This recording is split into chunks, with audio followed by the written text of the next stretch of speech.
अरे यार, इतना सच सवर कर कहाँ जा रहे हो?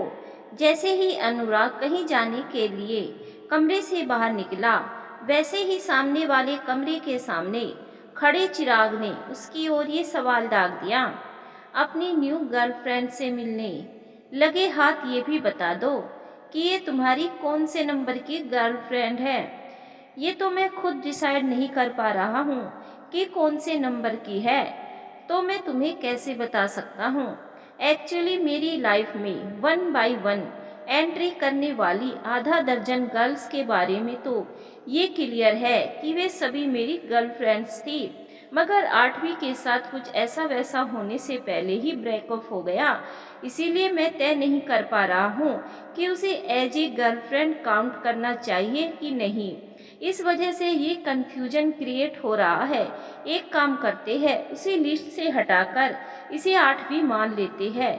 कुछ और पूछना है या मैं जाऊं? ऐसे रिलेशनशिप क्यों बनाते हो भाई? उन ज़रूरतों को पूरा करने के लिए जिन्हें पूरा करने के लिए तुम जैसे लड़के शादी करते हैं। अच्छा, अब मैं जा रहा हूँ, नहीं तो डैड मुझे वो लेसन्स पढ़ा देना चाहते हैं जो समय पढ़ने पर कभी उनके खुद के काम नहीं आए। इतना कहकर अनुराग चला गया। कुछ समय बाद रेस्टोरेंट में चिराग, तुम्हारे जैसे लड़के के इस टाइप का प्रपोजल एक्सेप्ट करने से इनकार करना किसी भी लड़की के लिए जिंदगी की दहलीज पर खड़ी खुशकिस्मती को वापस लौटाने जैसा डिसीजन है। But I am so sorry to say you कि मैं ये करने के लिए मजबूर हूँ। गरिमा का जवाब सुनकर चिराग के चेहरे पर एकाएक मायूसी के भाव उभर आए, लेकिन उसने जल्दी ही इन भावों को मुस्कुराहट की चादर के नीचे छुपा लिया। उसने गरिमा की बात पर प्रतिक्रिया दी, कोई बात नहीं यार, कभी कभी इंसान को ना चाहते हुए भी सामने वाले का दिल तोड़ना पड़ता है। It is a compulsory part of our life. तुम एक बहुत ही समझदार और सुलझी हुई लड़की हो, इसीलिए तुमने ये डिसीजन लेने से पहले मेरा प्रपोजल एक्सेप्ट करने और ना करने के सारे नफा नुकसान पर अच्छी तरह से गौर नहीं किया होगा। इसकी पॉसिबिलिटी ने ना के बराबर है। इस वजह से मैं तुम्हारा डिसीजन चेंज करवाने के लिए तुम्हें कन्विंस करने की कोशिश नहीं करूँगा। मुझे ये तो नहीं पता है कि तुम मेरा प्रपोजल एक्सेप्ट करने से मना क्यों कर रही हो, पर मैं इतना जानता हूँ कि इसका कोई ना कोई वैलिड रीजन जरूर होगा। इसीलिए मैं इसके बारे में भी तुमसे कुछ नहीं पूछूंगा। बस इतना कहना चाहता हूँ कि मैं अपनी जिंदगी के बचे हुए सफ़र के लिए चाहकर भी तुम्हारे अलावा किसी को अपना हमसफ़र नहीं बना पाऊंगा। इसीलिए तुम्हें जिंदगी के किसी भी मोड़ पर हमसफ़र के रूप में मेरी ज़रूरत महसूस हो तो बेझिझक मेरे पास चली आना। तुम जब भी मेरे पास आओगी तुम्हें मेरे बगल वाली सीट खाली ही मिलेगी। चिराग की बात सुनकर गरिमा के चेहरे पर कुछ इस तरह की हलचल देखने को मिली जैसे वह अपने निर्णय पर पुनर्विचार कर रही हो, लेकिन थोड़ी देर बाद उसके चेहरे पर दोबारा पूर्ववत दृढ़ता नजर आने लगी। उसने बिना कुछ कहे जल्दी जल्दी अपनी कॉफी का प्याला खाली किया और चिराग से विदा लेकर रेस्टोरेंट से बाहर निकल गई, जिसमें वह चिराग के साथ करीब 15 मिनट पहले आई थी। गरिमा के जाने के बाद चिराग रुआंसा हो गया। कुछ समय बाद, यार, एक बहुत बड़ी मुसीबत खड़ी हो गई है। चिराग ने आंधी की तरह अनुराग के केबिन में दाखिल होकर कुछ इस अंदाज में कहा जैसे वो किसी भयंकर तूफान के आगमन की सूचना दे रहा हो। क्या हुआ? आज डैड ने तुम्हारे नाम से खरीदे गए एक फ्लैट और एक होटल को छोड़कर अपनी बाकी सारी प्रॉपर्टी एक पब्लिक ट्रस्ट के नाम पर वसीयत कर दी है। क्यों? वे इसकी वजह भी नहीं बता रही है। मेरे उनसे इसकी वजह पूछने पर उन्होंने सिर्फ इतना कहा कि यदि मैं वो वसीयत कैंसिल करवाना चाहता हूँ तो मुझे उनके दुनिया छोड़ने से पहले शादी करनी होगी। यानी उन्होंने उनके इस दुनिया से विदा लेने से पहले तुम्हें शादी करने के लिए मजबूर करने के लिए तुम्हारी तरफ ये बोल उछाली है। लगता तो यही है। तो फिर तुमने क्या सोचा है? इस बॉल को कैच करके सारी प्रॉपर्टी ट्रस्ट के नाम जाने से बचाना है, या फिर इसे ड्रॉप करके अपनी आज़ादी और सुख शांति बचाए रखना है। यार, मैं दोनों चीज़ें बचाना चाहता हूँ और तुम मेरा साथ दोगे तो मैं दोनों चीज़ें आसानी से बचा सकता हूँ। तुमने बचपन से मुझ अनाथ को कभी एक भाई की कमी महसूस नहीं होने दी, इसीलिए किसी काम में तुम्हारा साथ नहीं देने की बात तो मैं सोच भी नहीं सकता। पर तुम्हें मुझसे हेल्प मांगते समय इस बात का भी ध्यान रखना होगा कि मैं चाचा जी के साथ भी चीटिंग नहीं कर सकता, क्योंकि उनके मुझ पर तुमसे ज़्यादा एहसान है। तुमने तो मुझे तब अपना भाई माना जब तुमने होश संभालने के बाद मुझे अपने घर में पाया, लेकिन उन्होंने तो मुझे उस समय से अपने दिल और घर में जगह दे रखी है, जब मुझे किसी भी चीज़ का मतलब भी नहीं पता था। मैं जानता हूँ कि तुम डैड के साथ किसी कीमत पर चीटिंग नहीं कर सकते हो, इसीलिए मैं तुम्हें ऐसे किसी काम में कभी पार्टनर नहीं बनाता जिसमें डैड के साथ डायरेक्ट या इनडायरेक्टली चीटिंग हो रही हो। मैं आज भी तुमसे जो हेल्प मांगने आया हूँ, उसमें तुम्हें जो रोल प्ले करना है, उससे डैड के साथ कोई चीटिंग नहीं होगी। तुम ऐसा करो, पहले बैठ जाओ और फिर इत्मीनान से बताओ कि मुझे क्या करना है। ओके कहकर अनुराग बगल में पड़ी एक कुर्सी एडजस्ट करके चिराग के सामने बैठ गया और उसे अपनी बात समझाने लगा। तुम्हें मेरी हेल्प करने के लिए 2-3 दिनों के अंदर शादी करनी होगी।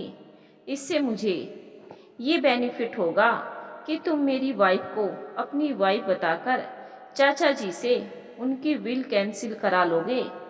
M I right? Yes, you are absolutely right.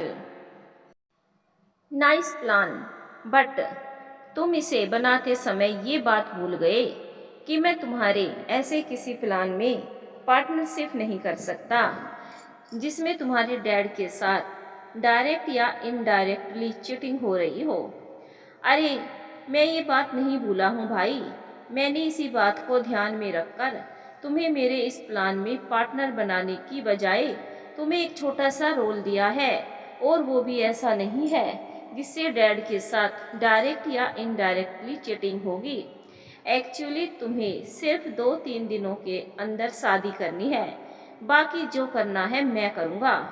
मैं अपनी होने वाली भाभी से उनका इकलौते देवर की हैसियत से ये गिफ्ट मांग लूँगा कि उन्हें मेरी हेल्प करने के लिए कुछ दिनों तक डैड के सामने मेरी वाइफ होने की एक्टिंग करनी होगी। अब बताओ कि मेरी होने वाली भाभी अपने देवर की प्रॉपर्टी उसके हाथ से निकलने से बचाने के लिए इस प्लान में मेरी हेल्प करेगी, तो तुम इस प्लान में कहाँ से पार्टनर हुए? कमाल की बात कर रहे हो भाई। तुमने इस प्लान का बेस तैयार करने की 90% जिम्मेदारी मुझ पर डाल दी, और तुम कह रहे हो कि इस प्लान में मेरी पार्टनरशिप नहीं है। एनीवे, इस प्लान में क्लियरली मेरी पार्टनरशिप हो रही है। फिर भी मैं तुम्हारा साथ देने के लिए तैयार हूँ, क्योंकि मैंने तुम्हारा साथ नहीं दिया तो तुम कोई ऐसा रिस्की प्लान भी बना सकते हो जिसमें तुम्हारे हाथ से पूरी प्रॉपर्टी निकल जाने की रिस्क हो। बाय द वे, तुम खुद किसी लड़की के साथ ये शर्त तय करके मैरिज क्यों नहीं कर लेते कि तुम्हारे डैड की डेथ के बाद वो कुछ पैसे लेकर तुमसे अलग हो जाएगी? इसके बारे में मैंने खुद भी सोचा था, पर ऐसा करना काफ़ी ज़्यादा रिस्की है, क्योंकि मेरे डैड की डिमांड पूरी करने पर वे अपनी विल कैंसिल करके एक ऐसी नई विल बनवा सकते हैं कि उनकी प्रॉपर्टी उनके बाद उनकी बहू के नाम पर ट्रांसफ़र होगी। यदि उन्होंने ऐसा किया तो फिर सारी प्रॉपर्टी की चाबी उस लड़की के हाथ में आ जाएगी जिसके साथ मैं कंडीशनल मैरिज करूँगा, और उसकी नीयत खराब हो गई तो मेरी वही हाल हो जाएगा जो कुछ ना करने पर होने वाला है। ये रिस्क तो मेरे किसी के साथ शादी करने पर भी रहेगी, क्योंकि मैं भी उसी कंडीशन पर मैरिज करने के बारे में सोच रहा हूँ जिसकी मैंने तुम्हें एडवाइस दी थी। मेरे भाई, तुम अपना प्लान बदलकर नॉर्मल मैरिज के लिए एग्री हो जाओ। प्लीज़ भाई, मेरी एक लास्ट हेल्प कर दो, फिर मैं तुमसे कभी कोई हेल्प नहीं मांगूंगा। I promise to you. भाई, मैं तुम्हारी ये हेल्प कर पाता तो मुझे बहुत खुशी होती, पर ये कर पाना मेरे लिए पॉसिबल नहीं है, क्योंकि जिस लड़की को मैं अपनी लाइफ पार्टनर बनाना चाहता हूँ वो फ़िलहाल मुझसे शादी करने के लिए तैयार नहीं है, और मैं उसके अलावा और किसी और को अपनी परमानेंट वाइफ पार्टनर बनाने के बारे में सोच भी नहीं सकता। प्लीज़ ऐसा मत करो यार, मेरी सारी उम्मीद तुम पर ही टिकी है। यदि तुम मेरी हेल्प करने से मना कर दोगे तो मेरे पास डैड की प्रॉपर्टी का मोह छोड़ने के अलावा कोई और ऑप्शन नहीं रह जाएगा। तुम एक काम करो, उस लड़की का नाम पता मुझे बता दो जिसे तुम अपनी लाइफ पार्टनर बनाना चाहते हो। मैं तुमसे प्रॉमिस करता हूँ कि वो खुद आज के आज तुम्हें शादी के लिए प्रपोज करेगी। भाई, वो साफ शब्दों में मेरा प्रपोजल रिजेक्ट कर चुकी है और मैं किसी दूसरे तरीके से उसे एग्री करना सही नहीं मानता हूँ। इसलिए प्लीज़ तुम उसे कन्विंस करने का विचार भूलकर किसी ऐसे प्लान के बारे में सोचो जिससे तुम्हारी प्रॉपर्टी तुम्हारी बनी रहने के ज़्यादा से ज़्यादा चांसेस बने रहे। मेरे भाई, इसके लिए मैंने तुम्हें जो प्लान बताया उसके अलावा और कोई रास्ता नहीं है। इसीलिए तुम बहस में समय बर्बाद ना करके जल्दी से मुझे उस लड़की का नाम, एड्रेस और मोबाइल नंबर दो।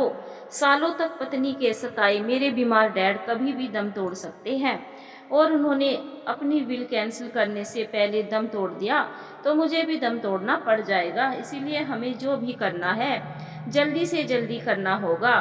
प्लीज़ अब तुम बिना कोई क्वेश्चन किए या कोई सजेशन दिए वो करो जो मैं कह रहा हूँ। इस बार अनुराग की इस बात पर चिराग ने मुंह से कोई प्रतिक्रिया देने की बजाय उसे एक कागज पर गरिमा का नाम, पता और मोबाइल नंबर लिखकर थमा दिया। थैंक यू भाई, आई प्रोमिस टू यू कि डैड की प्रॉपर्टी मेरे हाथ में आने के बाद भी इस कंपनी के एमडी तुम ही रहोगे, कहकर अनुराग उठा और केबिन से बाहर निकल गया। Yes, come in. Good evening sir. Good evening miss Kajal, sit down. कुछ पलों तक चिराग का चेहरा पढ़ने का प्रयास करने के बाद काजल सामने पड़ी चेयर पीछे खींचकर उस पर बैठ गई। मिस काजल, 4-5 महीने तक इस सेक्टर में काम करने के बाद भी आपकी झिझक खत्म नहीं हुई। आप आज भी उतनी ही अनकंफर्टेबल लग रही है जितनी पहली बार इस केबिन में आने पर लग रही थी। कुछ पलों तक इंतजार कराने के बाद चिराग ने सवालिया निगाहों से उसकी ओर देख रही काजल से जो कहा, उसे काजल के चेहरे पर नजर आ रहे जिज्ञासा के चिन्ह घटने की बजाय बढ़ गए, लेकिन फिर भी उसने कुछ पूछने की बजाय इंतजार करना ही सही समझा और खामोशी से चिराग के चेहरे की ओर देखती रही। मैंने आज आपको एक अनऑफिशियल बात करने के लिए बुलाया है। पल भर बाद किए गए चिराग के इस खुलासे से एकाएक काजल के चेहरे पर घबराहट के भाव उभर आए।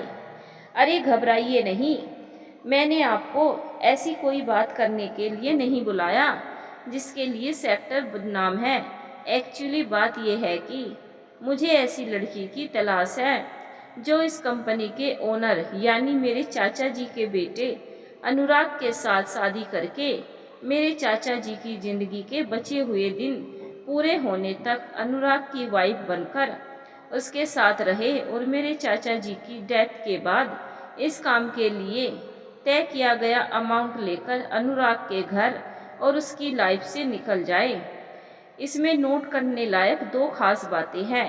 एक तो ये है कि लड़की शरीफ होनी चाहिए, और दूसरी ये है कि उस लड़की को सिर्फ दिखावे के लिए अनुराग की वाइफ बनना है, ना कि वाइफ की पूरी ड्यूटी निभानी है।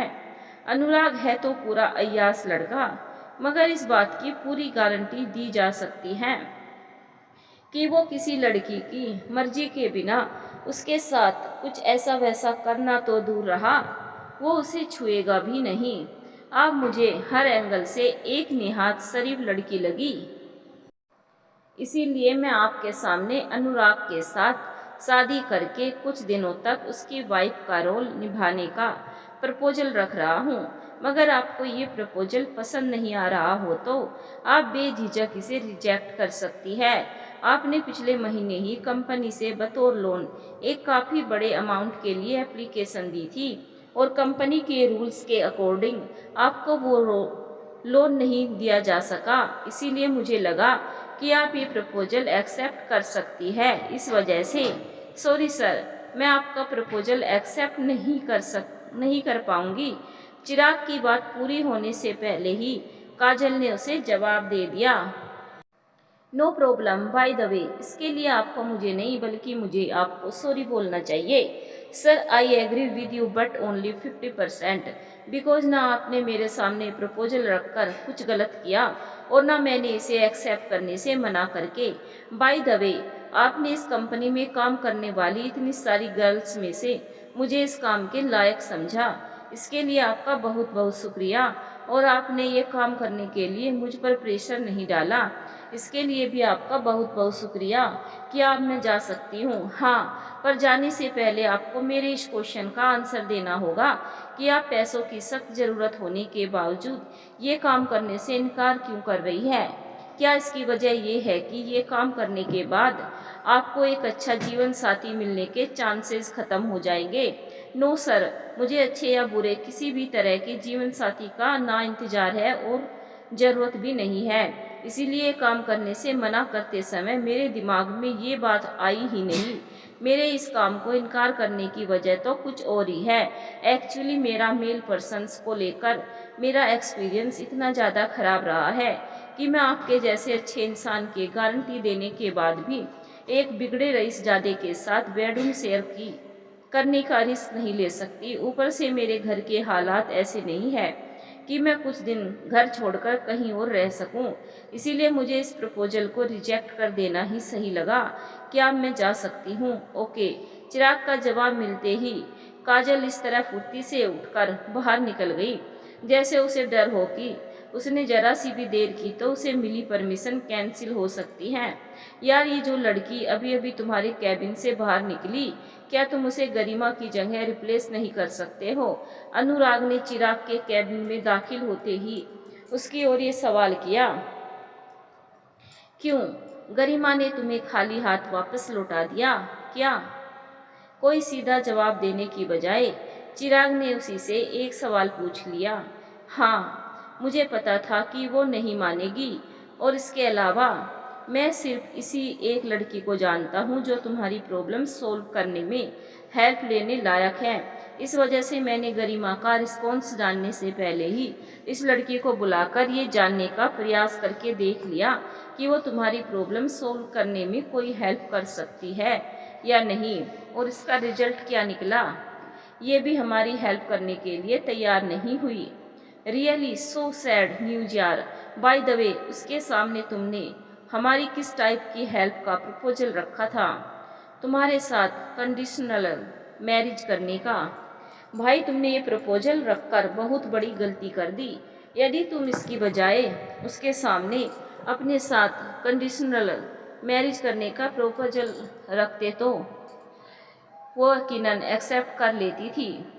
तब भी नहीं करती थी क्योंकि उसे इस कंडीशन में भी तुम्हारे साथ कुछ दिनों तक बेडरूम शेयर करना पड़ेगा और वो इसके लिए बिल्कुल भी तैयार नहीं है। तो एक काम करते हैं, उसे तुम्हारे साथ बेडरूम शेयर करने का ऑफर दे देते हैं।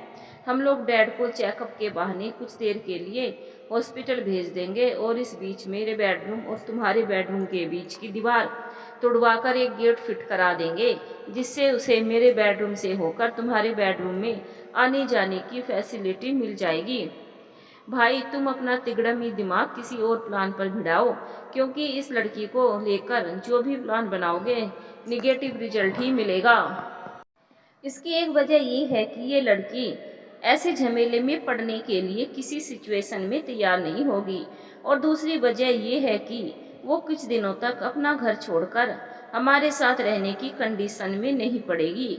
यानी इस काम के लिए कोई और लड़की ढूंढनी होगी। हाँ, पर तुम्हें किसी और लड़की को खोजने की क्या जरूरत है? अपनी न्यू गर्लफ्रेंड के साथ ही ये कंडीशन तय करके शादी कर लो कि तुम्हारे डैड उसके साथ किसी भी तरह की मैरिज की या बिना मैरिज किए ही उसे अपनी वाइफ बनाकर घर लाया तो मेरा दिवाला निकलना तय हो जाएगा। इससे तो बेहतर यही है कि मैं अपने डैड की प्रॉपर्टी ट्रस्ट के नाम ही ट्रांसफ़र हो जाने दूं। इससे कम से कम मेरी आज़ादी और सुख शांति तो बनी रहेगी। और ऐसा होने पर अपनी इतनी खर्चीली लाइफ स्टाइल का मेंटेनेंस कैसे करोगे? चोरी करके या भीख मांग कर? ना चोरी करके और ना भीख मांग कर, क्योंकि चोरी मुझसे होगी नहीं और भीख मांग कर आज के ज़माने में पेट भरना तक मुश्किल है। इसीलिए इससे ठाट बाट की ज़िंदगी मेंटेन करने की बात सोचना भी बेवकूफ़ी है। ऐसा हुआ तो मुझे सुसाइड ही करना पड़ेगा। एक मिनट भाई, मेरे पास गरिमा की कॉल आ रही है, शायद उससे कोई पॉजिटिव खबर सुनने को मिल सकती है। आपसी बातचीत रोककर अनुराग ने उसके मोबाइल पर आई कॉल रिसीव की और करीब 2 मिनट तक बात करने के बाद चिराग से बोला, गरिमा ने मिलने के लिए बुलाया है, लगता है उसने हमारी हेल्प करने का मन बना लिया है। मैं पहले उससे मिलकर कंफर्म हूँ कि उसके मुझे मिलने बुलाने का एक्चुअल रीज़न क्या है, फिर तुम्हें बताता हूँ। ठीक है, मगर इतना याद रखना कि मैं उसके साथ कंडीशनल मैरिज नहीं करूँगा। यदि वो तुम्हें ऐसा कोई ऑफ़र दे तो उसके साथ मेरी जगह पर अपनी कंडीशनल मैरिज की बात तय कर लेना। ओके भाई, कहकर अनुराग केबिन से बाहर करीब 2 घंटे बाद जब वो दोबारा चिराग के कैबिन में दाखिल हुआ तो उसके चेहरे पर कुछ वैसा सुकून नजर आ रहा था जैसे आमतौर पर किसी गंभीर समस्या का हल मिल जाने पर एक सामान्य इंसान के चेहरे पर नजर आता है। पर न जाने क्यों उसके चेहरे का सुकून नोट करने के बाद चिराग के चेहरे पर बेचैनी का ज्वार उठने लगा। भाई, हम दोनों के लिए गुड न्यूज है। अनुराग की ये बात सुनकर चिराग को कुछ सुकून मिला। क्या हुआ? गरिमा मान गई है तुम्हारे साथ अनकंडीशनल मैरिज करने के लिए भी और डैड के सामने मेरी वाइफ होने की एक्टिंग करने के लिए भी। थैंक्स यार, तुमने अपनी प्रॉब्लम सोल्व करने के चक्कर में मेरी ज़िंदगी की सबसे बड़ी तमन्ना भी पूरी कर दी। मैं जानता था भाई कि गरिमा को तुम्हारी लाइफ पार्टनर बनने के लिए तैयार करना तुम्हारे लिए तुम्हारी ज़िंदगी का सबसे बड़ा गिफ्ट होगा। इसीलिए मैं स्टार्टिंग से इसी प्लान पर ज़्यादा जोर दे रहा था। यानी तुम्हारे लिए भी मेरी खुशी उतनी ही मायने रखती है जितनी मेरे लिए तुम्हारी। ऑफ कोर्स, थैंक्स भाई, थैंक्स से काम नहीं चलेगा, गले लगाकर धन्यवाद देना पड़ेगा। अनुराग की बात सुनकर चिराग तुरंत अपनी सीट छोड़कर उठा और सामने वाली टेबल की बगल से निकलकर अनुराग की ओर बढ़ गया। अब आगे का क्या प्रोग्राम है? फिलहाल तो किसी बियर बार में चलकर गला ठंडा करते हैं, फिर सोचेंगे कि तुम दोनों की शादी कैसे करवाई जाए जिससे डैड को ये पता ना चले कि गरिमा के साथ मैंने नहीं तुमने शादी की है। इसके लिए सोचने की ज़रूरत नहीं है, क्योंकि इसके लिए इससे बढ़िया तरीका कोई और हो ही नहीं सकता है कि हम दोनों चाचा जी को बिना बताए किसी मंदिर में शादी कर ले और तुम उसे घर ले जाकर चाचा जी से कह दो कि तुम उनकी इच्छा एज ए सरप्राइज पूरी करना चाहते थे, इसीलिए बिना उनकी परमिशन लिए ही तुमने गरिमा के साथ शादी कर ली। वैसे भी उनकी शर्त में ऐसी कोई बात नहीं है कि तुम्हें उनकी परमिशन लेकर शादी करनी है। वे तो सिर्फ ये चाहते हैं कि कैसे भी तुम्हारी शादी हो जाए। हाँ भाई, सारी उम्र शादी करने की सज़ा भुगतने के बाद भी उस आदमी की यही एक आखिरी इच्छा है कि उनका इकलौता बेटा भी कोई एक मुसीबत गले में बांध कर ले आए ताकि वे इस बात के लिए आश्वस्त होकर चैन से आंखें बंद कर सके कि उनके ना रहने के बाद भी उनका बेटा चैन से नहीं रह पाएगा।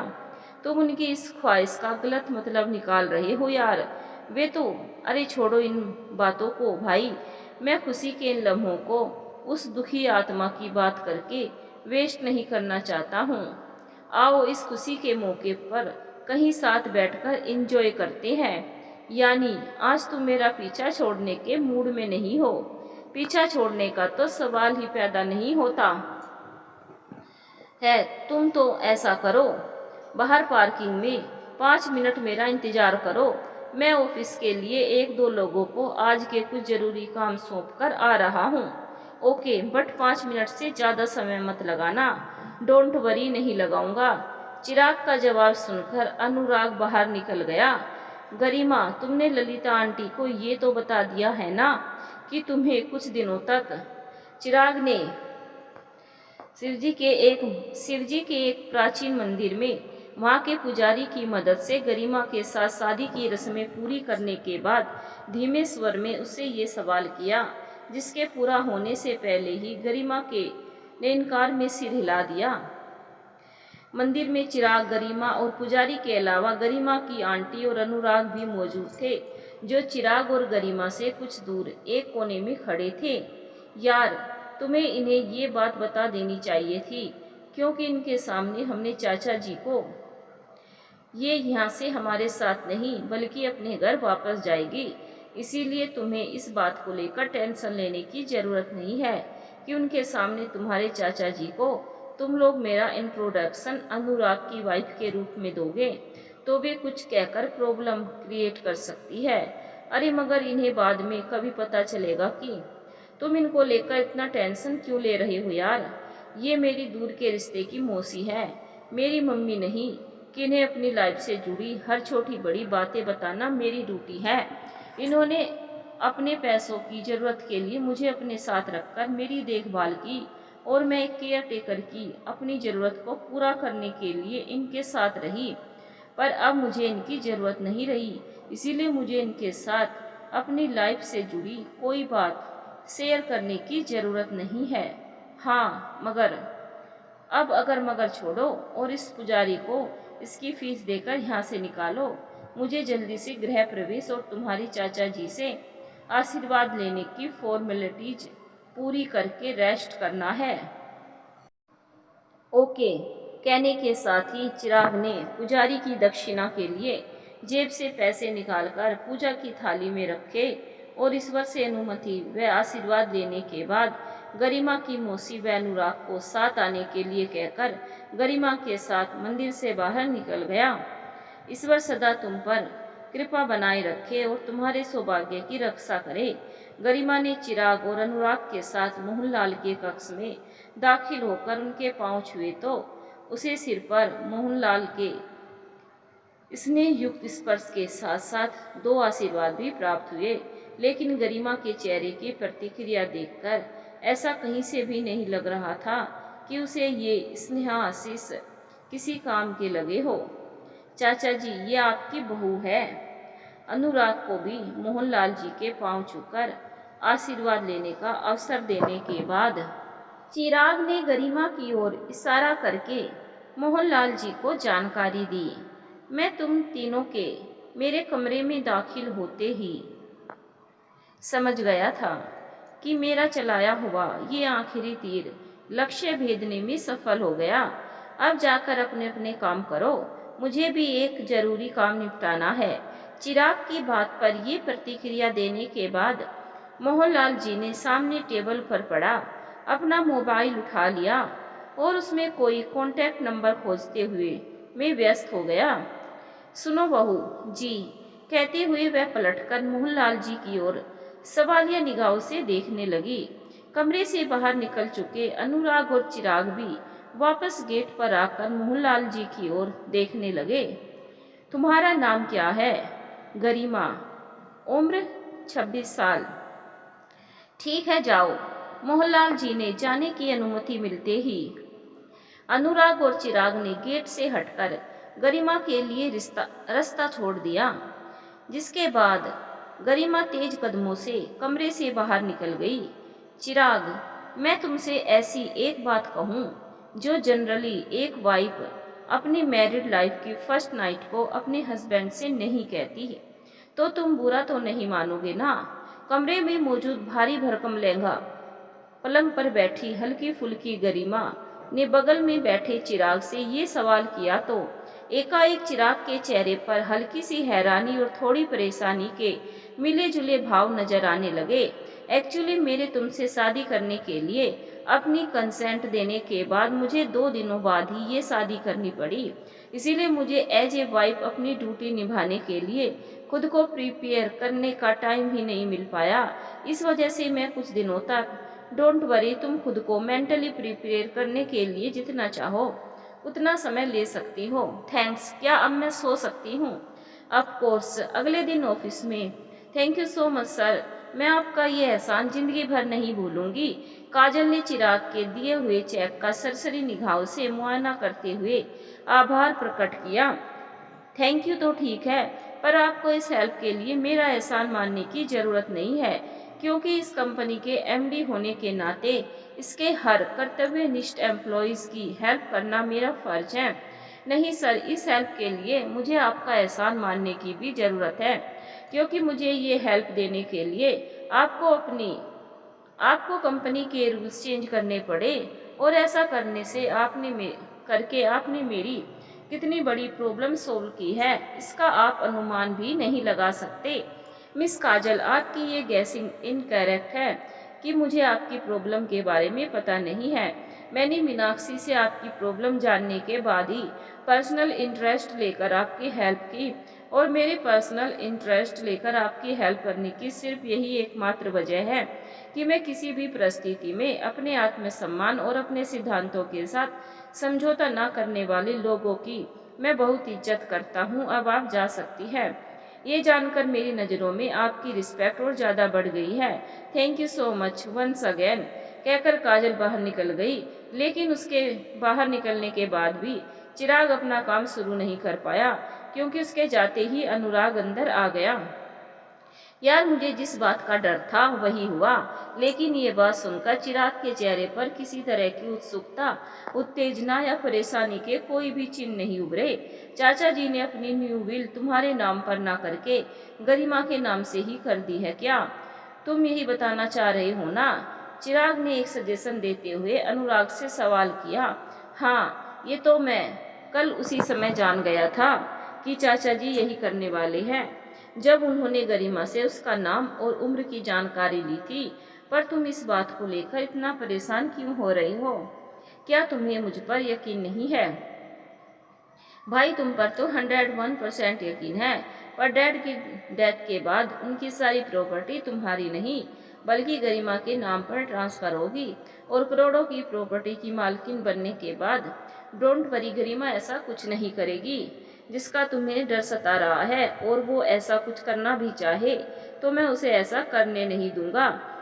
उसने तुम्हारी भी बात नहीं मानी और तुमसे कह दिया कि हम आपके हैं कौन। फिर वो चाहे भी तो ऐसा नहीं कर सकती, क्योंकि चाचा जी ने न उसके फादर का नाम पूछा और न उसका सरनेम पूछा, और उसका मतलब ये हुआ कि उन्होंने बिल में गरिमा के साथ उसके फादर का नाम और सरनेम ना लिखवाकर पति के रूप में तुम्हारा नाम लिखवाया होगा।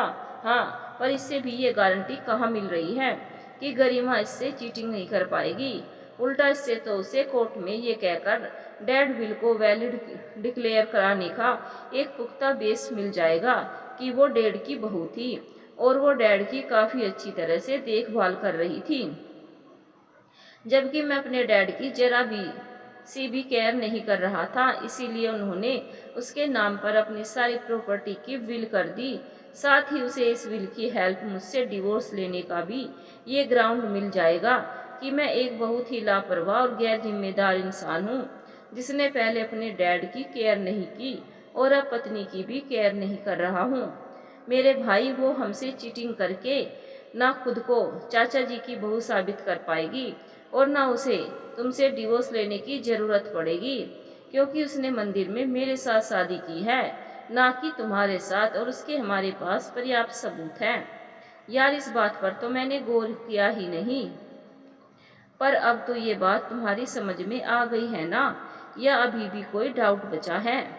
इस बात को लेकर तो मैं आश्वस्त हो गया हूँ कि गरिमा हमारे साथ चीटिंग नहीं कर पाएगी, मगर एक दूसरा डाउट मेरे मन में पैदा हो गया है। जानने से पहले उसे भी बता ही दो, नहीं तो अब वो तुम्हारा बीपी बढ़ाएगा और तुम दौड़कर दोबारा मेरा बीपी बढ़ाने आ जाओगे। भाई, वो डैड की डेथ के बाद उनकी प्रॉपर्टी उसके नाम ट्रांसफ़र कराने के लिए ऑफिशियली खुद को मेरी वाइफ डिक्लेयर कर देगी, तो फिर बाद में उसके तुम्हारी वाइफ बनकर रहने में लीगल प्रॉब्लम क्रिएट नहीं होगी। नहीं होगी, क्योंकि जब तक हम तीनों में से कोई इस बात को इशू बनाकर कोर्ट नहीं जाएगा, तब तक कोई भी कानून हम में से किसी की लाइफ में किसी तरह की कोई प्रॉब्लम क्रिएट नहीं कर पाएगा। मगर फिर भी हम में से किसी की लाइफ में कभी कोई लीगल डिस्प्यूट पैदा ना हो, इसीलिए हम गरिमा से चाचा जी की प्रॉपर्टी तुम्हारे नाम पर ट्रांसफ़र कराने के बाद तुम्हारे और गरिमा के डिवोर्स की फॉर्मेलिटी पूरी कर लेंगे और मैं दोबारा पब्लिकली गरिमा के साथ शादी कर लूँगा। ये सही रहेगा, पर इससे तुम दोनों की सोशल इमेज खराब नहीं होगी, पर मेरे पास हम दोनों की सोशल इमेज खराब होने से बचाने का कोई भी तरीका नहीं है। एनीवे, अब तुम जाओ ताकि मैं अपना काम रीस्टार्ट कर सकूं। शादी के चक्कर में मैं कल ऑफिस नहीं आ पाया था, इस वजह से मुझे आज बाकी दिनों से ज़्यादा काम करना पड़ेगा। ओके बॉस, कहकर अनुराग बाहर निकल गया। सॉरी चिराग, कल रात को मैं अनुराग के रूम से होकर इस रूम में आ रही थी, तो अनुराग ने मुझे रोककर थोड़ी ड्रिंक पिला दी और मुझे ड्रिंक की हैबिट नहीं होने की वजह से मैं वहीं सो गई। बिस्तर पर लेटे चिराग के सामने आते ही गरिमा ने अफसोस प्रकट किया, तो चिराग की आंखों में गहरा दर्द और चेहरे पर फीकी मुस्कान उभर आई। कोई बात नहीं यार, कभी कभी इंसान परिस्थितिवश वो कर बैठता है जो वो करना नहीं चाहता। एनीवे, बाहर जाकर ब्रेकफास्ट कर लो। तुमने शायद कल रात डिनर भी नहीं किया होगा, क्योंकि मैं कल रात भी तुम्हारे आने से पहले मैं ये सोचकर अनुराग के कमरे से तुम्हारा डिनर उठा लाया था कि तुम इस घर में बिताई गई सभी रातों की तरह कल भी मेरे साथ ही डिनर करोगी। और सुनो, बाहर जाने से पहले वॉशरूम में जाकर अपनी शर्ट सीधी पहन लो। फिलहाल तुमने उल्टी पहन रखी है।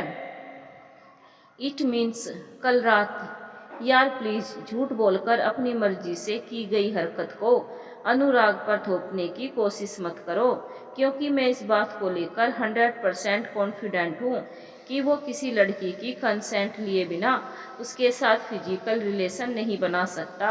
अब तुम बिना पल भर की देरी किए मेरे सामने से हट जाओ। यार प्लीज़, मुझे क्लियरिफिकेशन देने का एक मौका तो दो। तुम्हें जो कहना है जल्दी से कहो, और जमाने भर की मक्कारी पर मासूमियत की परत चढ़ाकर बनाया गया अपना ये खूबसूरत चेहरा लेकर उसके सामने जाओ, जिस पर तुम्हारी खूबसूरती का जादू चल सकता है। मैं तो तुम्हारे मन की खूबसूरती का दीवाना था, जिसे अब तुम खो चुकी हो। अब खड़े खड़े मेरे मुंह मत देखना, बंद करके जल्दी से कहना चाहती हो कहो, कह दो। मैं तुमसे सिर्फ ये कहना चाह रही हूँ कि तुम्हारे साथ जो चीटिंग हुई है उसके लिए मैं कम और अनुराग ज़्यादा रिस्पॉन्सिबल है, क्योंकि उसी ने तुमसे ये बात छुपाई और मुझे भी छुपाने के लिए कहा कि मैं तुम्हारा लाइफ टाइम तक साथ निभाने के लिए खुले मन से शादी नहीं कर रही हूँ, बल्कि अनुराग को उसके डैड की प्रॉपर्टी दिलाकर उसमें से कुछ शेयर हासिल करने के लिए एक शॉर्ट टर्म के लिए कर रही हूँ। एक्चुअली मुझे भी अनुराग की तरह ही शादी जैसे रिश्ते पर यकीन नहीं है, और इसकी वजह तुम भी जानते हो। मेरे पैदा होने के कुछ समय बाद ही मेरे मॉम डैड अलग हो गए थे, और मेरी परवरिश की जिम्मेदारी दोनों में से कोई भी लेने के लिए तैयार नहीं हुआ, जिसकी वजह से कोर्ट को उन दोनों पर मेरे परवरिश के लिए आने वाले खर्चे का 50-50 पर खर्च देने की जिम्मेदारी डालकर मुझे ललिता मौसी को सौंपना पड़ा। जब मैं मेरे शादी करके घर बसाने में इंटरेस्ट न होने का वो मेन रीज़न तुम्हें बताती हूँ, जो तुम नहीं जानते हो। मेरा शादी करने में इंटरेस्ट इसीलिए नहीं है क्योंकि अनुराग की तरह मुझे भी अपनी फ्रीडम से हद से ज़्यादा प्यार है, और मैं शादी के बंधन में बंधने के चक्कर में इसे नहीं खोना चाहती हूँ। मेरे तुम्हारा प्यार भरा प्रपोजल रिजेक्ट करने और शादी के बाद भी तुमसे दूरी बनाकर रखने का यही मेन रीजन है। अब रही बात कल रात नशे की वजह से मेरे और अनुराग के बीच फिजिकल रिलेशन बनने की, तो इसका भी मुझे कोई अफसोस नहीं है, क्योंकि मैं इसकी अनुराग से भारी कीमत वसूल करूंगी। और ऐसा मैं पहली बार नहीं कर रही हूँ। मैं इससे पहले भी मेरे जिस्म से अपनी प्यास बुझाने के इच्छुक कुछ रईसजादों से इस टाइप की तगड़ी कीमत वसूल चुकी हूँ। मेरी लाइफ में जितने भी लड़कों ने दस्तक देने की कोशिश की, उनमें से मैंने अनुराग जैसे हर अय्याश रईसजादे को एंट्री दी, मगर उनमें से किसी से दिल नहीं लगाया। अब मैं जो बात तुम्हें बताने जा रही हूँ उस पर तुम्हारे लिए यकीन करना थोड़ा मुश्किल होगा, पर यह बात उतनी ही सच है जितना चकोर का चांद से प्यार मैंने दिल सिर्फ तुमसे लगाया, और इसी वजह से मैंने तुम्हारे साथ वो खेल नहीं खेला जो मैं दूसरों के साथ खेलती हूँ। अनुराग के उसके डैड की दौलत पाने और उसमें कुछ पाने की मेरी भूख की वजह से तुम्हारे दिल को आज जो चोट लगी उसका मुझे हमेशा अफसोस रहेगा। हो सके तो इसके लिए मुझे माफ़ कर देना। बिना रुके अपनी पूरी बात कहने के बाद गरिमा वॉशरूम में चली गई। कहीं जा रहे हो? चिराग को बैग पैक करते देखकर गरिमा ने कुछ झिझकते हुए उससे सवाल किया। हाँ, चिराग ने उसकी ओर देखे बिना रूखे स्वर में जवाब दिया। कहाँ? पता नहीं। वापस कब आओगे? कभी नहीं। प्लीज चिराग, भावनाओं में बहकर इतना बड़ा कदम मत उठाओ। तुम्हें बचपन से करोड़पति चाचा की छत्र छाया मिलती आ रही है, इसीलिए तुम्हें इस बात का एहसास नहीं है कि इस दुनिया में पेट भरने के लिए, रोटी और रात गुजारने के लिए एक आशियाने का इंतजाम करना कितना मुश्किल है। पर मैं बचपन से हर महीने माँ बाप से मिलने वाले चंद पैसों के सारे एक गरीब महिला के साथ रहकर जिंदगी काट रही हूँ, इसीलिए मुझे पता है कि इन दो चीज़ों के लिए इंसान को कितनी दिक्कतों का सामना करना पड़ता है। मैं मानती हूँ कि तुम्हारे साथ बहुत गलत हुआ, पर यकीन करो ये जानबूझकर की गई चीटिंग नहीं है। ना मैंने जानबूझकर तुम्हारे साथ चीटिंग की और ना अनुराग ने। तुम मेरे साथ शॉर्ट टर्म के लिए मैरिज करने के लिए तैयार नहीं थे, और अनुराग किसी के भी साथ किसी भी तरह की शादी करने से डर रहा था। इस वजह से उसने तुम्हें अंधेरे में रखकर मेरे साथ तुम्हारी शादी करवाई, और कल रात हम दोनों ने नशे में जो कुछ किया वो भी इसीलिए किया क्योंकि हम दोनों जानते थे कि मेरा और तुम्हारा रिश्ता रियल नहीं है। प्लीज़ तुम इन सारी बातों को भूल जाओ और यहीं रहकर पहले की तरह नॉर्मल लाइफ बिताओ। यदि तुम्हें मेरे इस घर में रहने से प्रॉब्लम है तो मैं जब तक यहाँ हूँ तब तक कभी तुम्हारे सामने नहीं आऊँगी। तुम्हारी और भी कोई कंडीशन हो तो वो मैं मान लूँगी, पर प्लीज़ तुम अपना डिसीजन चेंज कर दो। यदि तुम अपने लिए डिसीजन चेंज नहीं करना चाहते हो तो अपने चाचा जी के लिए ही डिसीजन चेंज कर दो। उनका इस दुनिया में तुम्हारे अलावा और कोई नहीं है। जैसे ही उन्हें पता चलेगा कि कैसे उनका कोई नहीं है, उनका एक सुसंस्कारी बेटा है और अब एक सुसंस्कारी बहू भी आ गई है, फिर तुम किस बेस पर कह रही हो कि उनका मेरे अलावा इस दुनिया में कोई नहीं है? उनका बेटा कितना सुसंस्कारी है ये बात तुम अच्छी तरह से जानते हो और बहू की हकीकत भी जानते हो, इसीलिए तुम ये कहकर अपनी जिम्मेदारी से नहीं भाग सकते हो कि उनका तुम्हारे अलावा इस दुनिया में एक बेटा और बहू भी है। मैं ये तो मान लेता हूँ कि उनकी बहू नहीं है, पर ये नहीं मान सकता हूँ कि उनका बेटा भी नहीं है, क्योंकि कुसंस्कारी ही सही पर एक बेटा है, और ये बात उन्हें भी पता है कि उनका बेटा कितना कुसंस्कारी है। फिर भी वे उसे ही सबसे ज़्यादा प्यार करते हैं, वो भी इतना ज़्यादा कि अपनी प्रॉपर्टी का 1% भी हिस्सा उसके अलावा किसी और को देने की बात सोच भी नहीं सकते हैं। यदि ये बात सच नहीं होती तो वे अपनी सारी प्रॉपर्टी अपने बेटे को देने और देने के बाद सुरक्षित रखने के लिए इतने उपाय ना करके मेरे और अपने दूसरे रिश्तेदारों के बीच बांट देते। मैं ये बात इसलिए नहीं कर रहा हूँ कि मुझे उनसे इस बात को लेकर कोई कंप्लेन है, बल्कि तुम्हें ये समझाने के लिए कह रहा हूँ कि उन्होंने सिर्फ मुझे बचपन से पाल पोस कर बड़ा किया है, ना कि मुझे अपने बेटे की तरह प्यार और महत्व दिया है। इसीलिए मेरा भी उनके प्रति उतना ही फर्ज है जितना उन्होंने मुझे प्यार और महत्व दिया है, और जितनी मेरी समझ बूझ है उसके अनुसार मैं बचपन से अब तक उनके लिए लॉयल्टी दिखाकर उनका मुझ पर जो कर्ज था वो भी उतार चुका हूँ, और उनके प्रति मेरा जो फर्ज था वो भी पूरा कर चुका हूँ। इसीलिए अब जबकि मेरे लिए उनके साथ रहना इम्पॉसिबल हो गया है, मेरे उन्हें छोड़कर जाने से मुझे कोई पाप नहीं लगेगा। हो सके तो मेरी कही गई ये बातें उन तक पहुंचा देना। Goodbye. जरूरत का पूरा सामान पैक होने तक अपनी बात कंप्लीट करके चिराग बैग लेकर कमरे से बाहर निकल गया। इस बार गरिमा ने उसे रोकने की कोशिश नहीं की। कुछ देर तक अपनी जगह पर खड़ी रही, फिर एक गहरी सांस लेकर वह भी बाहर निकल गई। मीनाक्षी जी, मैं चिराग बोल रहा हूँ। आपको मेरा एक छोटा सा काम करना है। आपकी हमारे ऑफिस की एम्प्लॉय मिस काजल से जब भी मुलाकात हो, आप उसे मेरा ये मैसेज दे दीजिएगा कि मैंने उसे जो 5 लाख रुपए का चेक दिया था वो हमारी कंपनी के अकाउंट का नहीं बल्कि मेरे पर्सनल अकाउंट का था। इसीलिए उसे ये अमाउंट हमारी कंपनी को नहीं, मुझे लौटाना है, और मुझे शायद ही कभी इस अमाउंट की ज़रूरत पड़ेगी। इसीलिए वो या तो ये अमाउंट लौटाने की बात भूल जाए या फिर इसे अपनी सुविधानुसार किसी नेक काम में लगा दे। आप जितनी जल्दी हो सके उसे मेरा ये मैसेज याद से दे दीजिएगा। आपको मेरा ये काम याद रहेगा या मुझे आपको दोबारा कॉल करके रिमाइंड कराना पड़ेगा? ट्रेन में बैठे चिराग ने कहा। याद रह जाएगा, पर आप ये बात उसे खुद क्यों नहीं बता देते? और आज आपने मुझे न्यू नंबर से कॉल क्यों की?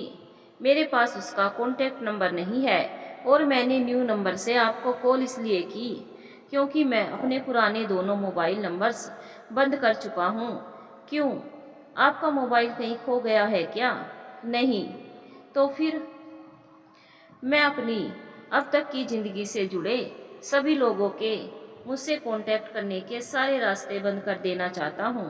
इसीलिए मैंने अपने दोनों कांटेक्ट नंबर्स हमेशा के लिए बंद कर दिए हैं और अपने सोशल मीडिया के अकाउंट्स भी डिलीट कर दिए हैं। मेरा ये नंबर भी इस कॉल के डिस्कनेक्ट होते ही बंद हो जाएगा, इसीलिए इस पर भी आप कांटेक्ट करने की कोशिश मत कीजिएगा। चिराग ने उसकी आखिरी बात पूरी करके कॉल डिस्कनेक्ट कर दी और अपने मोबाइल से एक सिम निकालकर जेब में डाल ली। इसके बाद वह कान में ईयरफोन लगाकर कोई फिल्मी सॉन्ग सुनने में व्यस्त हो गया। आगे क्या होगा? क्या सचमुच चिराग चला जाएगा? क्या चिराग वापस लौटकर कभी नहीं आएगा? चिराग के जाने के बाद अनुराग का क्या होगा? आगे की कहानी बहुत ही दिलचस्प होने वाली है। आगे की कहानी सुनने के लिए चैनल को सब्सक्राइब जरूर करें, वीडियो को लाइक भी जरूर करें और हमें कमेंट करके ज़रूर बताएं कहानी आपको कैसी लगी। धन्यवाद दोस्तों, मिलेंगे कहानी के अगले भाग में।